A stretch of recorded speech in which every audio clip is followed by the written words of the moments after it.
Hey guys, Miss Palmer here. I'll be doing your ed puzzle for today, and I just wanted to quickly show my face so you guys can put a face to the voice.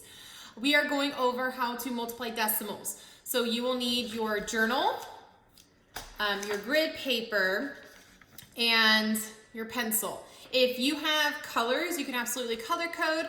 I will be using 2 different colors, but it's not necessary. You'll still be able to take the notes, no problem, if all you have is a pencil. All right, let's get to it. All right, we are we are still in 7.3b, which is basically just all operations involving all rational numbers. But we are specifically working on multiplying decimals. Our essential question will be, how do I multiply decimals? I would also like you guys to be able to answer the question, does multiplying decimals different, or is it different than multiplying integers, or how is it different than multiplying integers? We have some steps. We have 3 steps that we'll go through.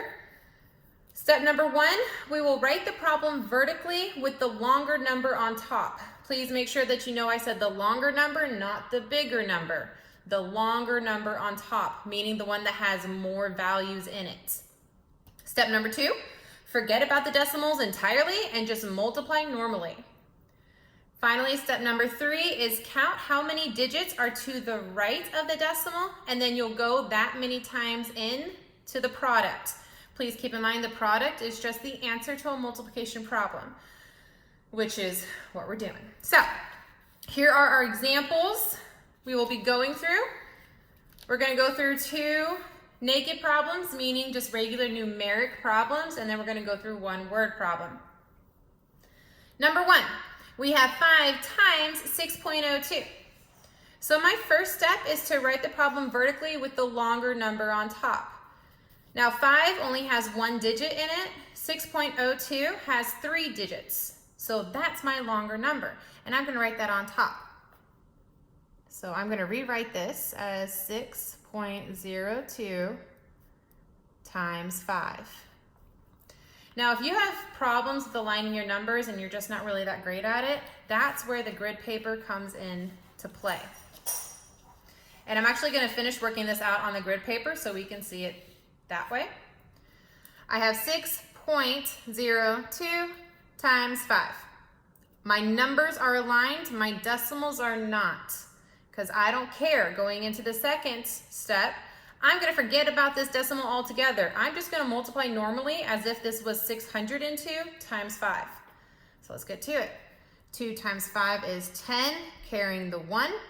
0 times 5 is 0, plus 1 is 1. 6 times 5 is 30. Now, step number 3. Count how many digits are to the right of the decimal, and then go that many times in the product. This is where I'm going to use my other color. I have 1, 2. And I don't have any in this 5. So I'm going to go in 1, 2. Therefore, my answer is 30.1.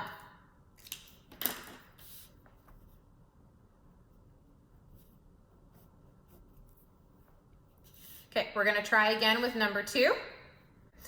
Okay, 4.95 times 2.9. Please notice I'm using the dots. I am not using X on either one of these. I'm using the 2 different multiplication symbols that we use in middle school. So get used to not using the X unless you're writing it vertically. That's the only time I should ever see you use this symbol as a multiplication symbol. 4.95 times 2.9. I'm rewriting it with the longer number on top.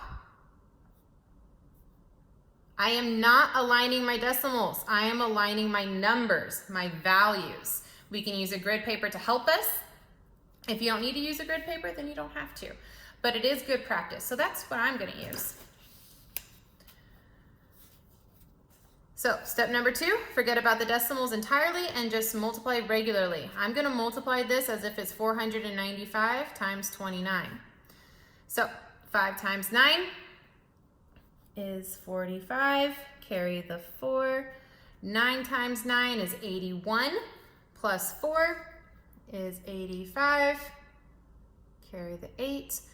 4 times 9 is 36, plus 8 is 36 plus 8 is 44. Math teacher, I can do this. Now, since I'm multiplying into the tens, into my second digit here, I'm gonna put a place value holder, 0, to make sure that I'm gonna start in the second column, the second space. So 5 times 2 is 10, carry the 1. 9 times 2 is 18, plus 1 is 19, carrying the 1. 4 times 2 is 8, plus 1 is 9.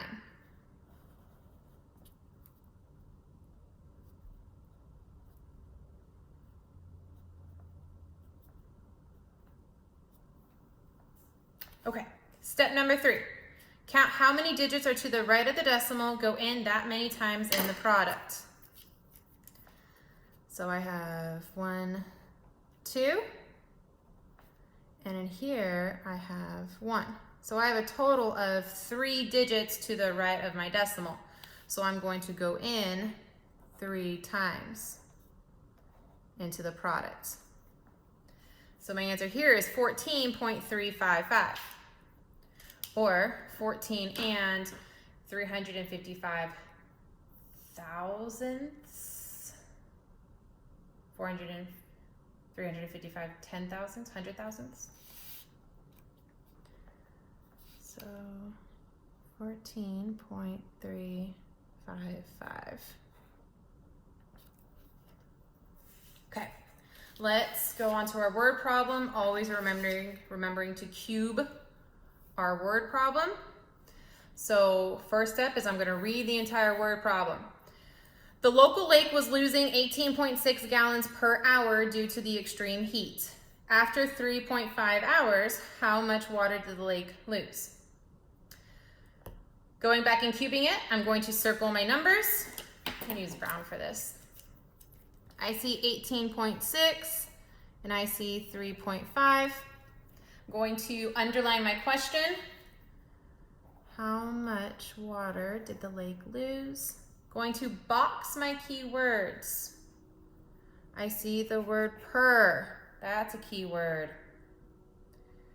And I know losing means negative. So that's a keyword. I have no information in here that I need to eliminate. There's nothing unnecessary. And then D is for draw. I'm going to draw out my multiplication problem.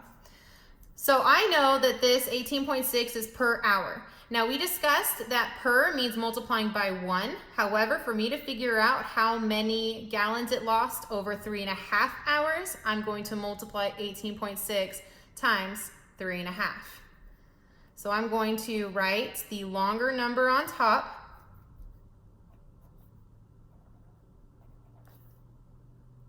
Rewriting it vertically. Now you can go back to your grid paper. I'm going to stay on my notes. Second step, I'm going to forget about the decimals entirely and just multiply regularly. I'm going to multiply as if this is 186 times 35. So 6 times 5 is 30, carry the 3. 8 times 5 is 40, plus 3 is 43.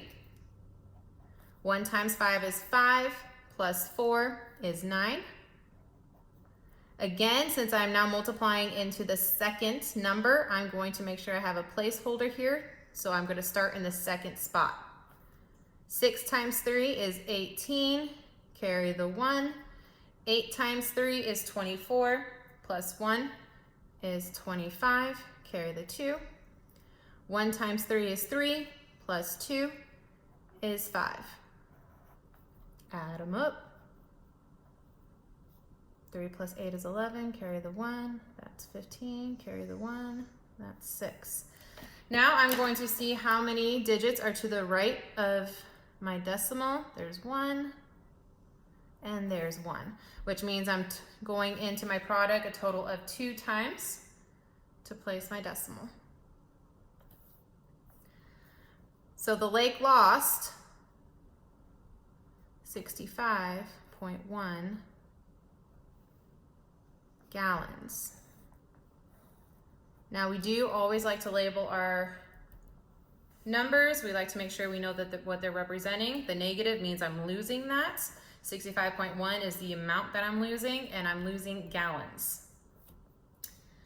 And there we have it. If you are confused by anything, please, please, please reach out to a teacher.